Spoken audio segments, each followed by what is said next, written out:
ir išaušo ta laukiamoji dienelė. Su aušra išvažiavo Antanas į Lungę klebonu. Aušros pasveikint veržės dūmų kamuoliai iš virtuvės kamino. Duonkepis tviskėjo, tratėjo, pyragams kūrenosi. Plušėjo moterys ir Barbutė anksčiau negu visuomet pakirdo. Puola prie savo knygų, prie sąsiuvinių, patampo, pasklaido, čia gumelę patrina, čia raidę paryškina, smarkiau uodegėlę užsuka. Juk viską reikės parodyti poniai daktarieniai.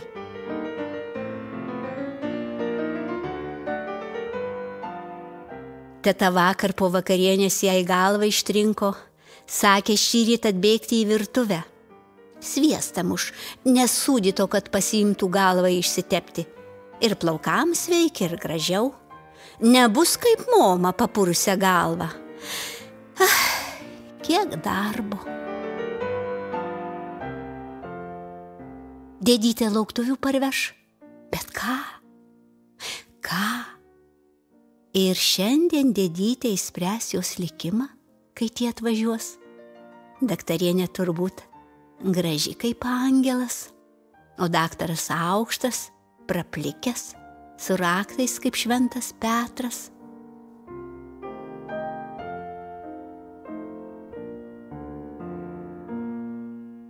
Ji lipa žemyn susimąsčiusi. Bet kas čia daros? Marcikė, Striaukienė, Julikė, prisiskleidusios pilną priengį žalumynų, gėlių, kopėčias pasistačiusios, vainiką ant durų bekabinančios, dėdytei pasitikt. Vainikus sumanė ir jai nieko nepasakė. Mat kokios. Barbutė švystelė eit pro šalį, neva nieko nepastebėjus, bet ne. Ji sustoja, apžvelgia viską ir toj garsiai įsakmei. Ant durų aukščiau kelkit, per vidurį vieni ir išlenkit, kad būtų vainikas, o ne pantis.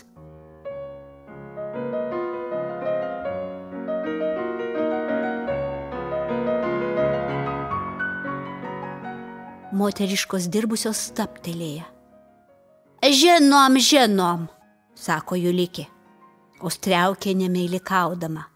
Va, tata panytis išmanims, pažvelgi tik į ženą kaprek, o mes čia karvis būtumėm kažinkap uždriebusias.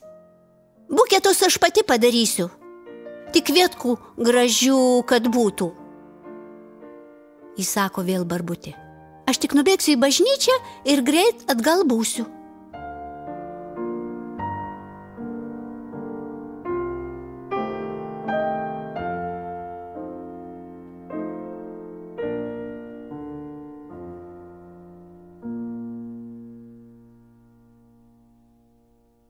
Bažnyčioje randa kunigėlį jau išėjusi prie altoriaus juodais.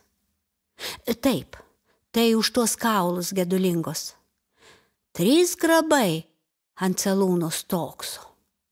Barbutė negali akių atitraukti nuo tų patiesalo kampuose išsiūtų kaukolių ant sukryžiuotų staibikaulių. Tokie sargai savo lobio saugoti. Užkritai už tų pilkų pakaušių ir amen, galvoja mergaitė, ražančių sukdama. Ražančių jį juoba mėgsta kalbėti, negu skaityti iš knygelės. Visakim patogiau. Bet kodėl tas vienas grabas vidury antraip apsuktas? Per jį stola permesta ir ant jos kielikas. To Barbutė nebuvo dar niekados mačiusi. Bet štai pakėlėjimas, Barbutė susigūžta, ji beveik prikrinta prie grindų, kaip tos aplinkui duliškės davatkėlės. Tylu, tylu, tik tas varpelis nuo altoriaus sklisdamas tartum orą ir gilius atdusius kartu virpina. Šiurpuliai per kūną eina ir širdis mergaitei sąla, ji tik šnibžda. Jėzau, Jėzau.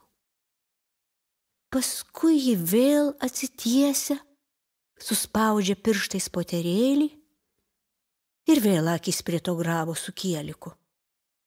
Sveika, Marija, mylystos pilna. Kodėl jis taip papuoštas? Žiogelis kunigėliui nuėmė arnotą, kapą ant pečių užsiautė. Kunigėlis eina liberos giedoti. Barbutė įlydė akimis. Jį klūpo iš šono taip, kad aiškiai kunigėlio veidą mato. Kunigėlis pragysta ir staiga jam balsas trūktelėjo. Giedot baigė lyg ne savo balsu. Žiogelis pakiša šlakstytuvą, kunigėlis tyliai kažką žiogelį klausia, tas atsako, kunigėlis parausta, užspaudžia lūpas, sekundę atrodo, kad jis svyruoja. Šlakstyt ar ne, bet eina, šlaksto, smilko, tik kažkaip kitaip, lyg jam rankos drebėtų. Dar pagiedojo, poterius uždavė už tas dušeles, kurių kaulai čia surinkti, ir toks pabalęs eina greitai, lyg bėgte bėga į Zokristiją. Net kapo skvernai šnara.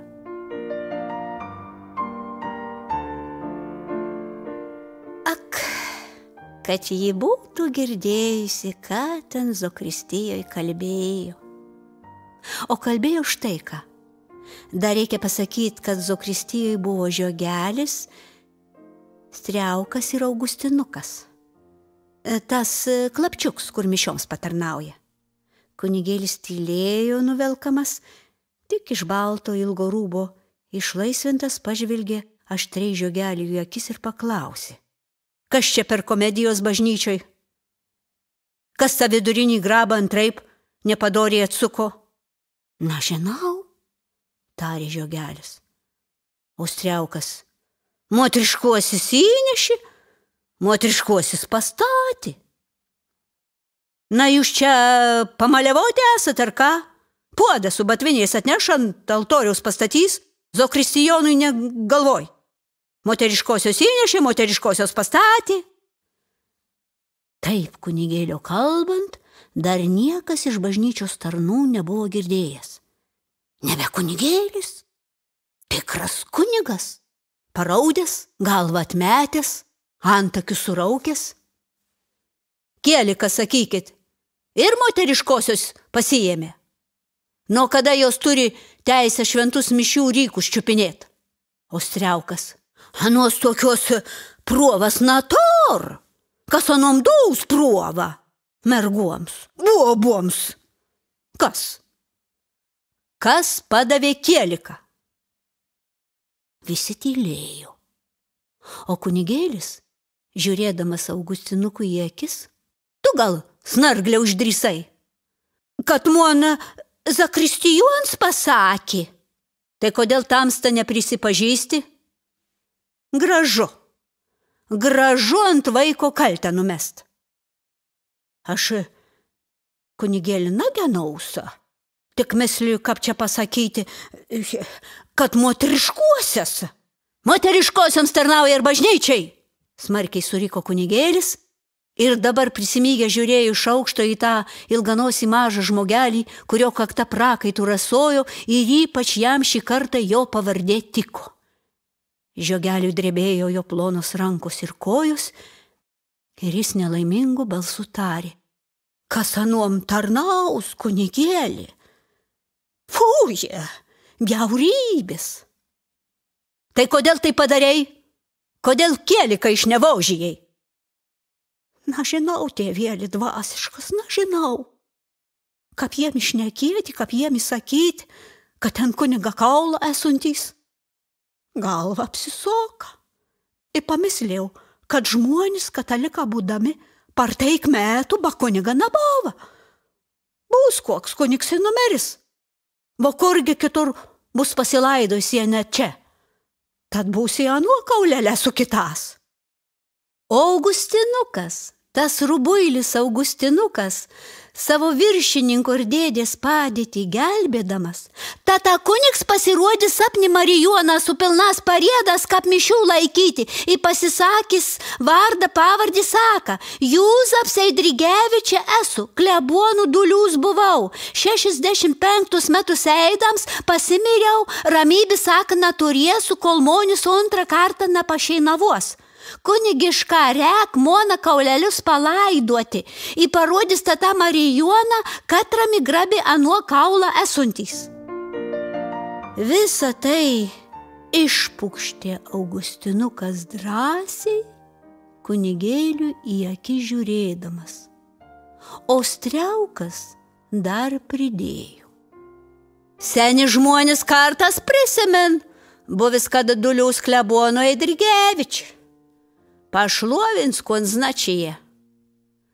Kunigėliui lūpos drebėjo. Jis tik ištarė. Lengvatikiai jūs, lengvatikiai. Ir, susiėmęs abiem rankom kaktą, griuvo į savo klauptą melstis. Meldės ilgai. Prieš išeidamas atsisukęs į tarnus, pasakė. Aš jums patariu pasiskaityti katekizmą, kad bažnyčios tarnai būdami nesidėtumėt prie papiktintojų ir spaviedokitės.